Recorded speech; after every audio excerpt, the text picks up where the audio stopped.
Исәнмесез? Эфирда яңалыклар вакыты, студияда Лина Хасеншина. Рекомендую вам пересмотреть все публикации и осторожно относиться к словам, которые вы произносите публично.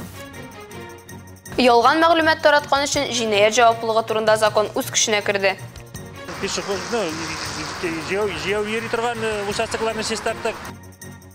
Коммуналь хезмәтләр юллардагы чокыр-чакырларны да ямый. Хочется пожелать, чтобы в вашей работе, вот такой вот сложной, ответственной, Көнкүреш хезмәте күрсәтү һәм торак коммуналь хуҗалык хезмәткәрләренең һөнәри бәйрәмнәре.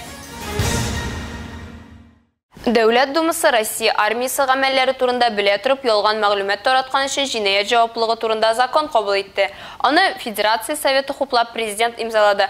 Кайсы очракта миллионга кадәр штраф һәм иректән мәхрүм итү сорагы алып булуы турында алдагы материалда.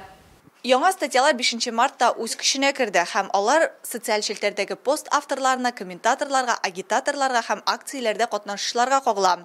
Нинди генә изге һәм ихлас ниятләр булса да, әлеге постлар 10 елга иректән мәхрүм ителүнең сәбәбе булырга мөмкин. Депутатлар моның өчен административ һәм җинаять җаваплылыгын кертергә карар кылдылар. Шунлыкта бу проектны 2018 елда ук керткәннәр иде. Тик ул чакта аны кире кагалар. Хәзер яңарталар һәм башка эчтәлек белән тиз кабул итәләр. Хәзер социаль челтәрләрдә оборона министрлыгы яки рәсми масса күләм мәгълүмат чаралары тарафыннан рәсми расламыйча әсир ителгән атылган корбаннар саны турындагы язмалар ялган мәгълүмат буларак бәяләнә ала. Алар дөрес мәгълүмат астында бәяләүсез басылып чыккан чакта җәза 30 меңнән 5 миллионга кадәр штраф һәм 15 елга кадәр иректән мәхрүм итү рәвешендә каралган.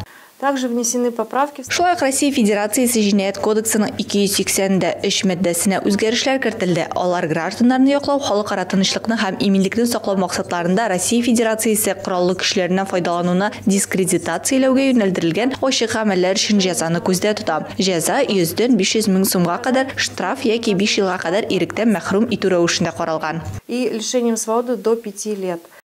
Закон 5 мартта үз көченә керсә дә, элек басылып чыккан чакырулар, бәяләүләр һәм статистика өчен дә җаваплылыкка тартылырга мөмкин. Закон бузу булып 5 марттан соң чыккан постлар саналачак. Рекомендую вам пересмотреть все публикации и осторожно относиться к словам, которые вы произносите публично.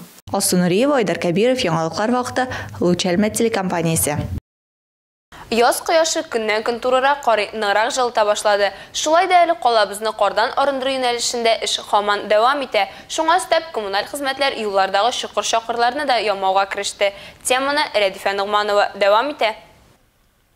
Шәһәрнең чисталык юнәлешендә Әлмәт шәһәр автомобиль юллары идарәсенең 30лап белгече көч куя. Бу арада юл кырыйларыннан да, ишегалларыннан да боз катышкарны әкренләп чистарталар. Шулай ук түбәләрдәге боздан арындыру процессы да дәвам итә. Март аенда автомобиль юллар идарәсенең мәгълүматларына караганда 1700 КАМАЗ автомобиле кар читкә чыгарылып түгелгән. Кыза торган турбалар буенча бик зур мероприятие үткәрдек.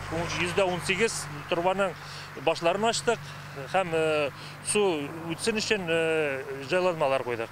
Башкарылган барлык эшләр дә язгы ташу чорында калабызда куркынычсызлыкны тәэмин итү максатыннан. Идарәнең баш инженеры Рәфис Нуришанов сүзләренчә, белгечләр җилкәсендә моннан тыш Әлмәттәге автомобиль һәм җәяүләр йөри торган күперләрне карауда тора. Көздән бирле эшли башладык. Аларның килә торган русылларын чистарттык һәм дә бүгенге көндә пешеходны җәяү йөри торган участокларны чистарттык. Дальнейшем без инде анда керешәбез аларны буярга һәм чистартырга. Әлмәт шәһәре автомобиль юллары идарәсе хезмәткәрләренә эшнең ел буена да бетәсе юк. Кыш буе яуган кардан арынырга өлгермәделәр. Инде чиратта яңа эшләр көтеп тора.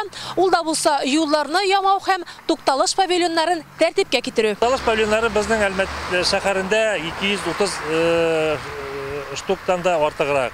Biz dağlarını hazır уже işin çistartırga tutalışlarının astanlıklarının işin çistarta başladık. Sıngar batılgan yerlerini remontlay başladık. Alarının tışın işin yorga kiriştik. Рәдифә Нугманова, Марат Халиуллин, яңалыклар вакыты, Луч Әлмәт телекомпаниясе. Алар Әлмәтнең матурлыгы хакында чын күңелдән кайгырталар. Тәүлек әйләнәсе калабыз төзеклеге өчен тырышып эшлиләр.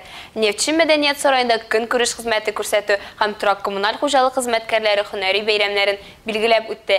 Әлеге чарада безнең иҗат төркеме дә булды.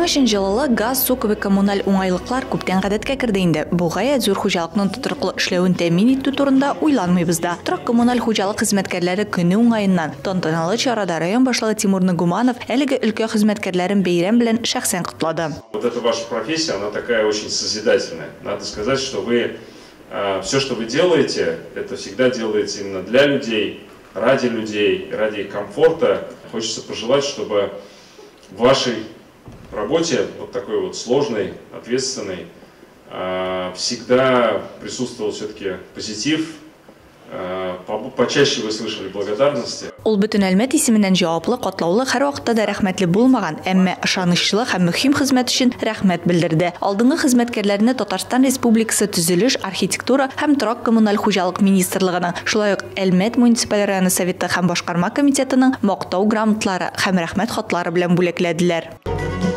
Валиев Руслан Ильгизович, водитель общества «Чистый город».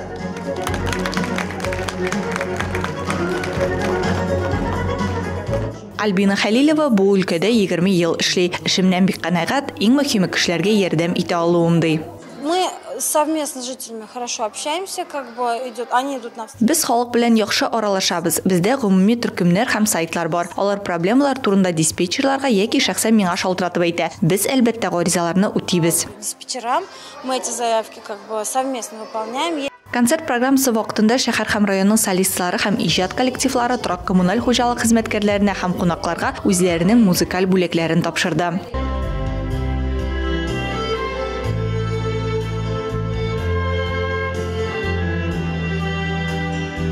Спасибо, очень понравилось, спасибо за поздравление, очень хороший концерт. Все понравилось. Алсу Нуриева, Айдар Кабиров, яңалыклар вакыты, Луч Әлмәт телекомпаниясе.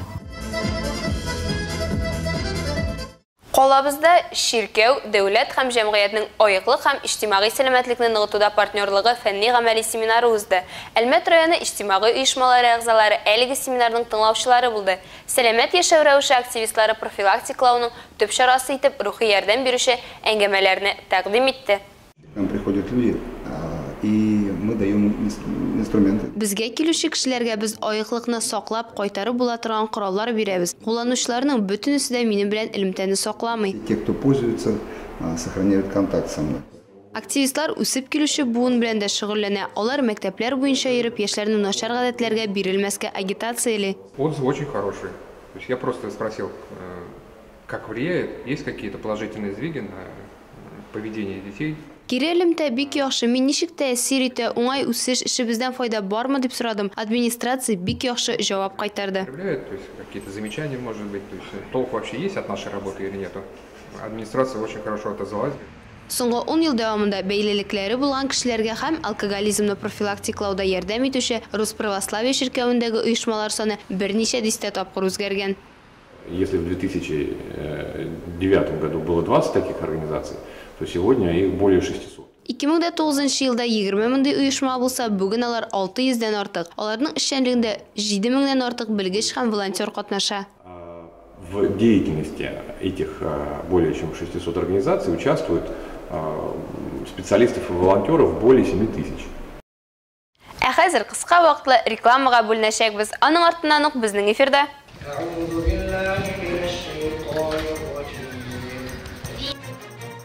Ознакайда Коръәнне яттан уку бәйгесе узды.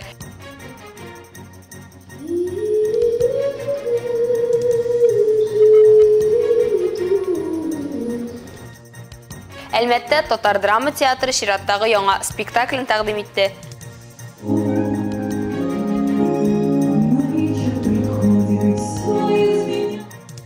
Бүген мәдәният хезмәткәрләре көне. Реклама тиз узачак, безнең белән калыгыз. Тиздән без «Меняемся к лучшему» проектында кем җиңәчәген һәм төп призны кем алачагын беләчәкбез. Катнашучыларның һәр кайсы бераз дулкынлана, әмма аларның бер-берсенә ярдәме бик шәп. Алар чын командага әйләнделәр. Бу вакыт эчендә алар төрле белгечләр белән эшләп бик зур тәҗрибә тупладылар. Меняемся к лучшему проекты катнашучыларның чираттагы авырлык һәм тәм параметрларын үлчәү булды. Проект бетәргә бер атна калды. Һәр катнашучының барыннан да элек үз-үзенә иң яхшы булуын исбатлау өчен хәзер соңгы алга чыгу мөмкинлеге бар. Бу юлы узган атна нәтиҗәсе буенча Линә Хәсән Шине җиңү яулады. Мин Ашарга яратам, бигрәк тә баллы әйберләр яратам, теге чәй эчәргә тәмле әйбер булганны яратам, бит пирожный ишегә исем китә.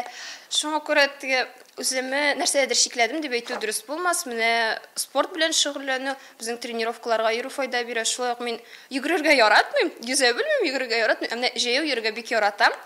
И минемчә менә шу җәяү йөрү нәтиҗә биргәндер инде. Шулай катнашучыларны кызу катнаш көрәш буенча тренировка көтте. Алар традицион ир-ат спортыннан курыкмадылар һәм энтузиазм белән тренировка киттеләр. Катнаш көрәш ул бокс, кикбоксинг, карате, муай-тай, көрәш һәм башка сугыш сәнгате техникаларын кулланып, тулы контактлы көрәш. Бу спорт төре яшь булуга карамастан, ул шактый популярлыкка иреште инде. Кагыйдәләрсез көрәшкә кадәр безнең катнашчыларга ерак әле. Тик менә берничә тренировка һичшиксез аларга файда китерәчәк. Бүгенге тренировканы алар интенсив разминка белән башладылар. При занятии спортом всегда очень важно разминаться, чтобы... Спорт белән шөгыльләнгәндә күнегүләр вакытында травма алмас өчен һәрвакыт алдан җылыну бик мөһим. Чөнки катнаш көрәштә ташлау, бәрү күнегүләре бар. Имгәнүләр булмасын өчен алдан мускулларны җылыту зарур. Обязательно надо разминаться, чтобы не было травм. Катнаш көрәшләрдә төрле алымнарны кулланырга һәм аларны теләсә кайсы формада катнаштырырга мөмкин. Иң мөһиме кагыйдәләр кысаларыннан чыкмаска. Аерым спорт төре буларак тану өчен катнаш көрәш җиңел булмаган юл узды. Хәзер ул АКШ, Япония һәм Россиядә популяр. Тренер шулай күнегүләр тиз ябыгырга булышсын өчен күбрәк сыйыклык кулланырга, атнага уртача 3 тапкыр шөгыльләнергә һәм дөрес тукланырга кирәклеген билгеләп үтте. Питаться это 70%. Если брать 100%, 70% это правильное питание, 30% это тренировочный процесс.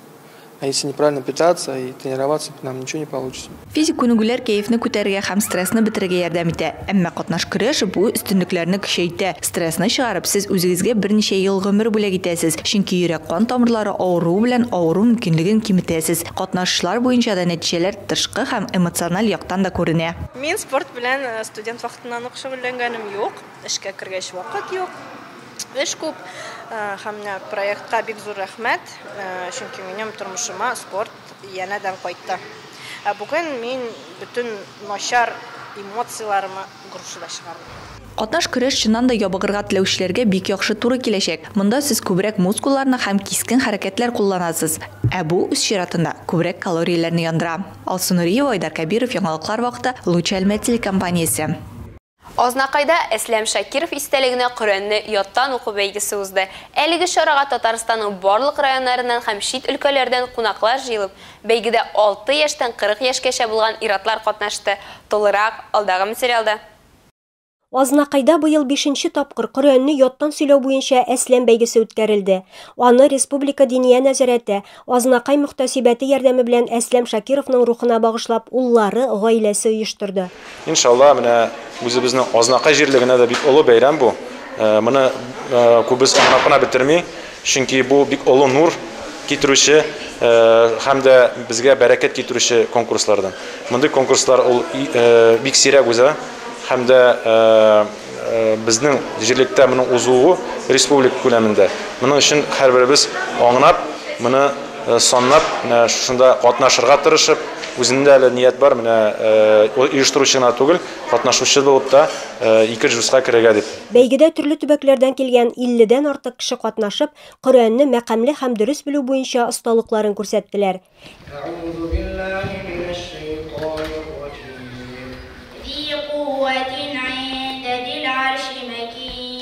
Әлеге чарада Татарстан Республикасының баш казые Җәлил хәзрәт Фазлыев, Татарстан Республикасының Көньяк Көнчыгыш казые Марат хәзрәт Мәрдәншин, район советының аппарат җитәкчесе Айдар Хәлиуллин, дин әһелләре катнаштылар. Бәйгедә җиңеп 1-4 урынны алучыларга 10-50 мең күләмендә матди ярдәм, күчтәнәчләр һәм район башлыгы Марсель Шайдуллин белән Татарстан Республикасының дәүләт депутаты Рөстәм Мөхәммәдиев исеменнән махсус бүләк тә тапшырылды. Татарстан Республикасының Диния нәзарәтенең хаҗга юлламасына Әлмәт шәһәреннән Әбделмөхәммин Мирзакаев лайык булды. Алдагы көннәребездә бергәләшеп шушы матур чараларны үткәрергә һәм дә шушы матур тормышларны алып барырга насыйп итсә иде. Илмира Шәрифуллина, Рөстәм Акбаров, Яңалыклар вакыты, Луч Әлмәт телекомпаниясе. Әлмәт Татар дәүләт театрында ачышлар сезоны дәвам итә. Кичә кич театр коллективы тамашачыларга яңа спектакль тәкъдим итте. Аны безнең иҗат төркеме дә күреп кайтты. Әлмәт Татар дәүләт драма театрында бүген яңадан премьера. Сәхнәдә Зөлфәт Хәким әсәре буенча куелган «Ана җыры» спектакле бара. Тамашачылар залы тулы булган кебек, тамашачыларның йөрәге дә хис кичерешләргә бүген тулы.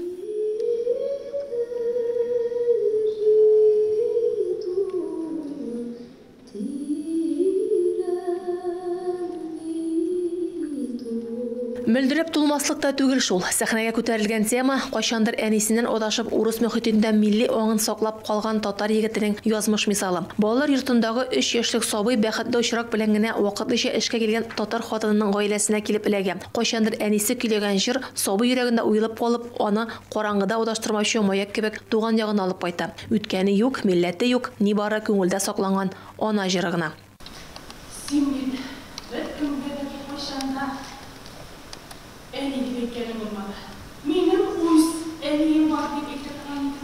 Зөлфәт Хәким күтәргән тема одашкан бала язмышына түгел, одашып барган милләт язмышы. Шуңадырмы ул зал тутырып килгән тамашачының игътибарын яулады да. Шулай, конечно.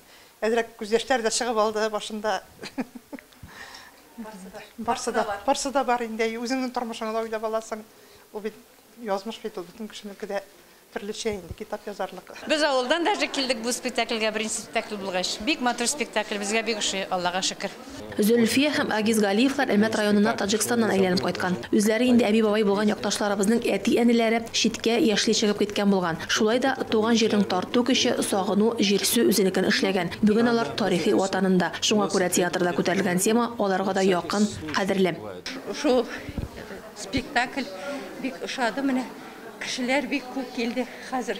Мәйтәм, артистлар шунда яхшы уйныйлар, яшьләр бик яхшы уйныйлар. Это воспитательно все.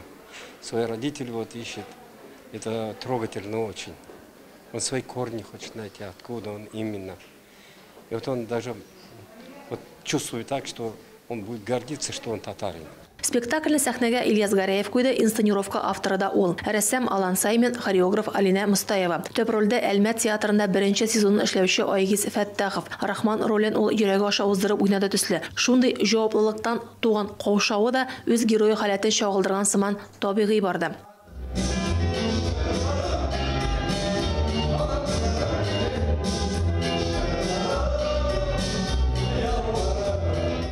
Үч яшьтән әнисеннән аерылып калган бала үзен табармы? Туган ягы, туган нигезе аны кабул итәрме? Спектакльнең дәвамын белергә теләгән һәр кеше килеп карый ала. Очрашу урыны театр. Рәдифа Нугманова, Марат Халиуллин, яңалыклар вакыты, Луч Әлмәт телекомпаниясе. Бүген Россиядә мәдәният хезмәткәрләре үзләренең һөнәри бәйрәмнәрен билгеләп үтәләр. Мәдәният һәм сәнгать эшлекләре, иҗади һөнәр ияләре, шулай ук мәдәни мирасны саклаучылар һәм популярлаштыручылар көне президент указы белән 2007 елдан бирле билгеләнгән. Бәйрәм көненә багышланган чара Әлмәттә дә узды.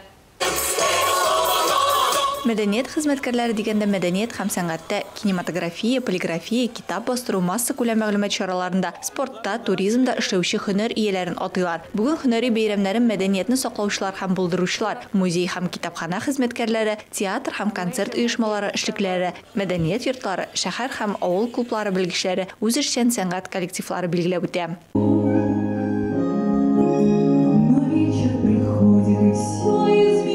Тантаналы чарада район башлыгы Тимур Нагуманов та шәһәр һәм районыбызда бу өлкәдә хезмәт куючыларның зур эш башкаруларын билгеләп үтте. Любые стены, здания мы можем построить, но вдохнуть в них жизнь и душу это можно сделать только благодаря вам, благодаря вашим талантам и благодаря вашим стараниям. Әлеге өлкә һөнәр ияләре ачык, мавыгучан, инициативалы кешеләр. Аларның хезмәте шәхеснең сәламәт үсешен, яшь буында дөрес төшенчәләрне һәм иҗатка мәхәббәтне булдыра, тормышыбызны мавыктыргыч ясый. Шуңа бүген аларга лаеклы бүләкләр тапшырдылар.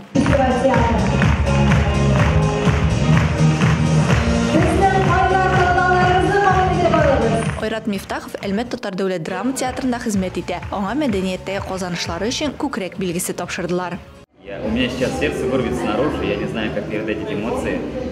Хәзер минем йөрәгем сикереп чыга. Мин бу хисләрне ничек аңлатырга да белмим. Хезмәтемне югары бәяләгән өчен зур рәхмәт. Димәк, мин юкка тырышмыйм. Димәк, мин дөрес юнәлештә барам. Бу минем өчен бик мөһим һәм бик мактаулы. Это очень ценно для меня и очень похвально. Аларның фидакар хезмәте нәтиҗәсендә безнең районда мәдәният өлкәсе югары танылган дәрәҗәдә һәм һәр яшәүченең горурлыгы булып тора. Алсу Нуриева, Тимур Туманов, Яңалыклар вакыты, Луч Әлмәт телекомпаниясе. Бу сезгә җиткерәсе соңгы мәгълүматыбыз иде. Мин Лина Хәсәншин һәм монтаж операторы Оля Берамалова сезнең белән сау булышабыз. Исән-имин булыйк.